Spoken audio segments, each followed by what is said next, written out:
नमस्कार, मैं आनंद शर्मा भारत मौसम विज्ञान विभाग से लेकर आया हूँ आपके लिए नवीनतम मौसम की जानकारी।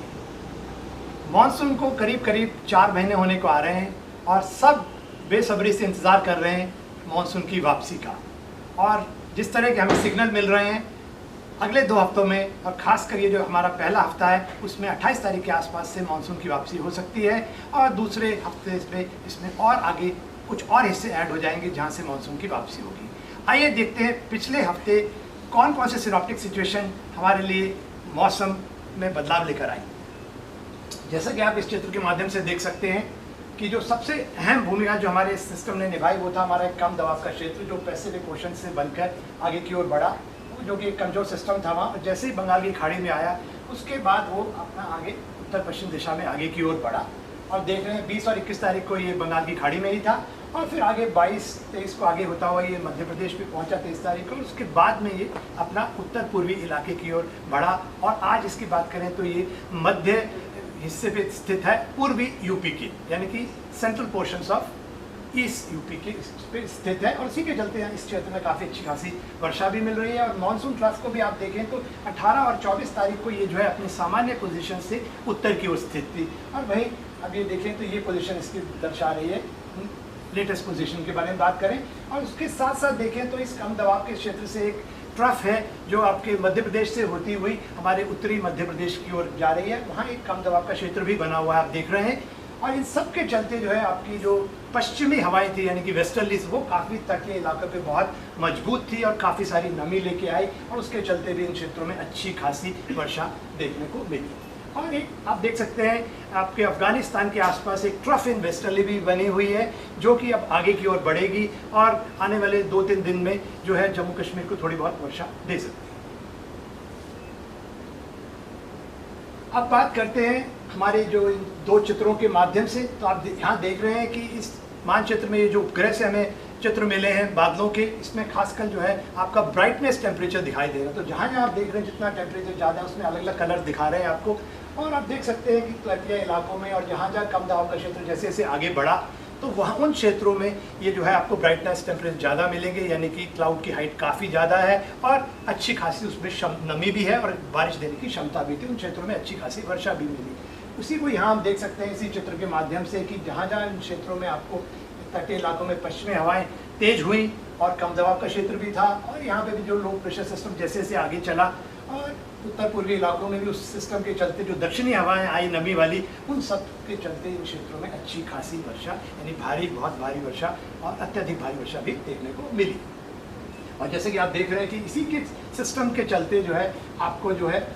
वर्षा में बढ़ोतरी हुई, खास करके जो हमारे पेनिनसुलर इंडिया है, जो प्रायद्वीप है, दक्षिण प्रायद्वीप, पश्चिमी तट और ईस्ट और सेंट्रल और नॉर्थ ईस्ट इंडिया, इन क्षेत्रों में जो है आपके वर्षा में बढ़ोतरी हुई इसके चलते। और खासकर मुंबई में 22 तारीख को जो कहते हैं वर्षा शुरू हुई और 23 तारीख को जो दर्ज की गई करीब करीब हमें मिली वर्षा जो है 39 सेंटीमीटर के करीब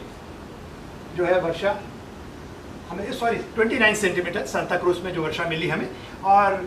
जिसके चलते जो वहाँ पे मतलब कि अर्बन फ्लडिंग जैसी स्थिति भी आ गई, और कर्नाटका में भी जो उस क्षेत्रों में भारी वर्षा हुई उसके चलते भी जो है नदियों में बाढ़ जैसी स्थिति हो गई। और जो मुंबई में जो वर्षा हमें मिली वो 1981 में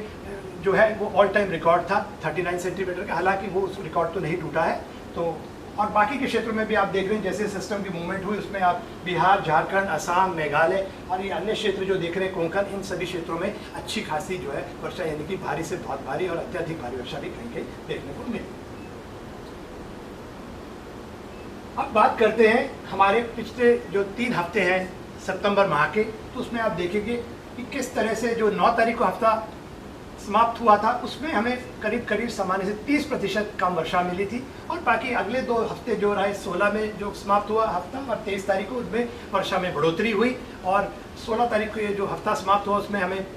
+7% यानी 7% सामान्य से ज़्यादा वर्षा मिली। और वहीं 23 तारीख को जो वर्षा समाप्त मतलब सप्ताह समाप्त हुआ उसमें हमें करीब करीब 40% सामान्य से ज़्यादा वर्षा मिली। और इसका मुख्य कारण रहा जो हमारा जो कम दबाव का क्षेत्र बना था उसके चलते, और जो पश्चिमी तट पर जो वेस्टर्ली जो है हमारी पश्चिमी हवाएं जो मजबूत हुई और नमी लेके आई उसके चलते ये सब हुआ। और देख भी सकते हैं आप कैसे एक समय ऐसा था कि जो 23 हमारे उपखंड थे, यानी कि सब डिवीजन से, जिनमें वर्षा में कमी थी, सामान्य से कम वर्षा हुई थी। अगले हफ्ते में ये 14 में रह गए और उसके बाद ये 4, यानी कि 32 उपखंडों में सामान्य से ज़्यादा वर्षा मिली और सिर्फ 4 उपखंडों में सामान्य से कम वर्षा मिली। अब चलते हैं आगे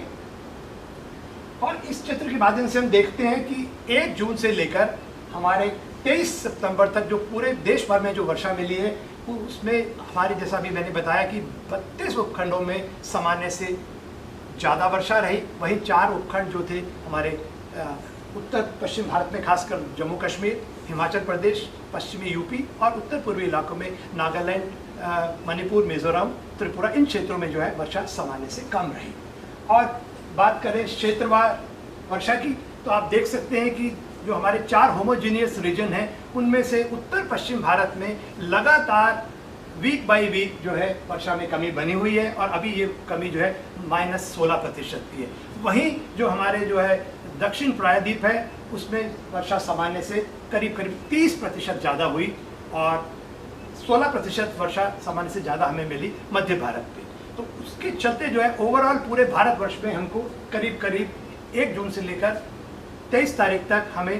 करीब 8% सामान्य से ज़्यादा वर्षा मिली है। और अब इसको हम देख सकते हैं इस अपने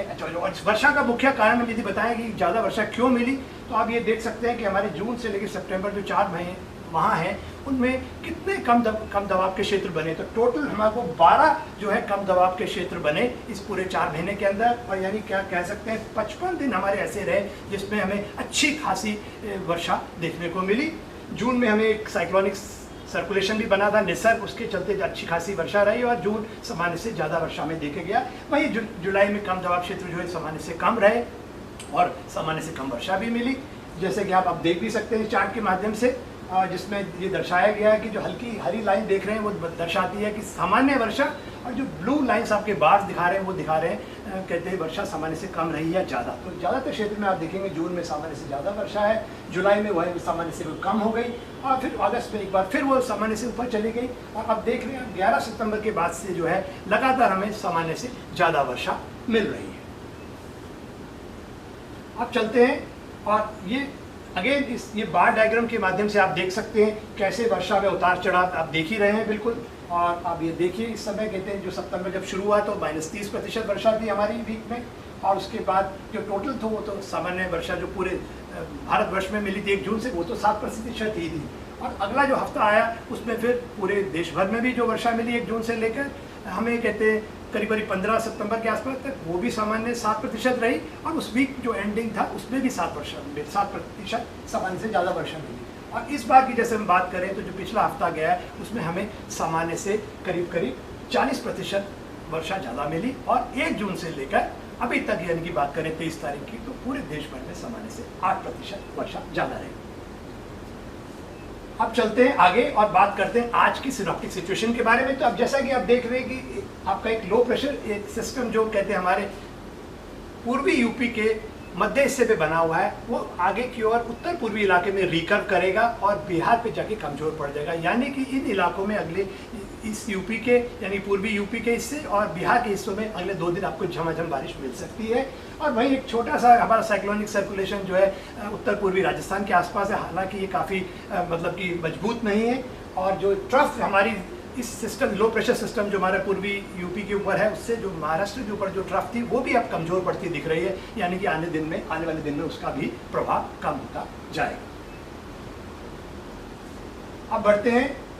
और बात करते हैं हमारे विंड पैटर्न की, और साथ साथ विंड और साथ साथ हमारी वर्षा, मतलब किस तरह से अगले 5 से लेकर 7 दिनों तक किस तरह से हमारा जो GFS मॉडल है वो प्रिडिक्ट कर रहा है। तो बेसिकली आप उसमें देख रहे हैं कहाँ आपका लो प्रेशर सिस्टम बन रहा है और कैसे कैसे हमारे उत्तर पश्चिम भारत में जो है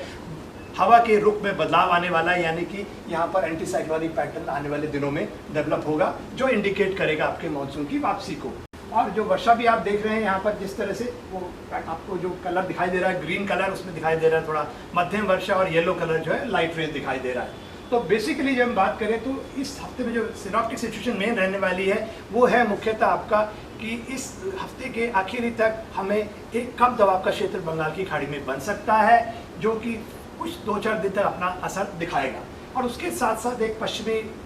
विक्षोभ होगा जो कि काफ़ी मजबूत नहीं है, तो उसका असर सिर्फ हमें थोड़ा बहुत दिखाई देगा जम्मू कश्मीर के ऊपर। और जहाँ तक सवाल है हमारे, कहते हैं 27 तारीख के आसपास, तो हमारे जो जैसा कि हमने कहा कि एंटी साइक्लोनिक कंडीशंस डेवलप होने वाली है, यानी कि हवाओं का रुख जो रहेगा एंटी साइक्लोन के आसपास, घड़ी की दिशा में, जो जैसे घड़ी की सुइयां चलती है बिल्कुल हवा उसी दिशा में चलेगी। और जब ऐसा सिस्टम डेवलप हो जाएगा तो मॉइस्चर की कमी हो जाती है, बिल्कुल बादल वर्षा में कमी आ जाएगी, और वो एक इंडिकेशन होता है आपका वर्षा में कमी का और मानसून की वापसी का। और उसके साथ साथ हम ये भी देखते हैं कि जो हमारे सैटेलाइट पिक्चर में जो वाटर वेपर है उसमें भी मिडिल लेवल पर मॉइस्चर में कमी आनी चाहिए, और 4 से 5 दिन जो है वर्षा नहीं होनी चाहिए। जब ये तीनों कंडीशन फुलफिल हो जाती हैं तो मानसून के विड्रॉल को घोषित कर दिया जाता है। अब बात करते हैं अगले 5 दिनों के मौसम की चेतावनी की। तो जैसा कि आप देख रहे हैं कि आज 24 तारीख को और 25 तारीख को खासकर हमारे यहाँ जो लाल रंग से दिखाया गया, इन क्षेत्रों में जो है हमारी जो है भारी या बहुत भारी वर्षा की चेतावनी लगाई गई है। खासकर जिसमें आप देख रहे हैं, शुरू करते हैं उत्तर पूर्वी इलाकों से, तो अरुणाचल प्रदेश, असम, मेघालय और हमारा जो है पश्चिम बंगाल का हिमालय क्षेत्र, सिक्किम, और उसके बाद आगे को बढ़ते हैं तो हमारा बिहार और ईस्टर्न यूपी का पोर्शन। इन क्षेत्रों में जो है आपको सावधानी बरतनी होगी, क्योंकि हम यहाँ बहुत भारी वर्षा एक्सपेक्ट कर रहे हैं। और इसके साथ 25 तारीख की बात करें तो 25 तारीख को भी आपके जो अरुणाचल प्रदेश, असम, मेघालय और पश्चिम बंगाल का जो हिमालय क्षेत्र है और थोड़ा बिहार का क्षेत्र, इन यहाँ पे पॉसिबिलिटी है बहुत भारी वर्षा की। और जैसे हम आगे बढ़ते हैं उसके बाद एक राहत, यानी कि वर्षा में भी कमी आने वाली है, कुछ क्षेत्रों में तो आएगी ही पक्का, और भारी वर्षा में कमी आने वाली है, क्योंकि हमारे इन 3 दिनों में, हालांकि आप देख रहे हैं थंडरस्टॉर्म की चेतावनी हमारे द्वारा लगाई गई है, मगर बहुत भारी वर्षा या भारी वर्षा की चेतावनी नहीं है। और अब बात करते हैं हमारे अगले 2 हफ्तों के एक्सटेंडेड रेंज फोरकास्ट के बारे में। तो आप यहाँ देख सकते हैं कि 2 हफ्तों का जो है एक्सटेंडेड रेंज जो है वर्षा का पूर्वानुमान, उसकी एनोमली दिखा रहा है। एनोमली का मतलब होता है कि आपको सामान्य से कम वर्षा मिलने वाली है या ज़्यादा। तो आप देख सकते हैं बिल्कुल इन क्षेत्रों में, खास कर जैसे हमने गोले में दिखाया गया है, आपका जो क्षेत्र है कर्नाटका का और केरला का, इसमें आपको वर्षा में कमी होने वाली है। वहीं आप जहाँ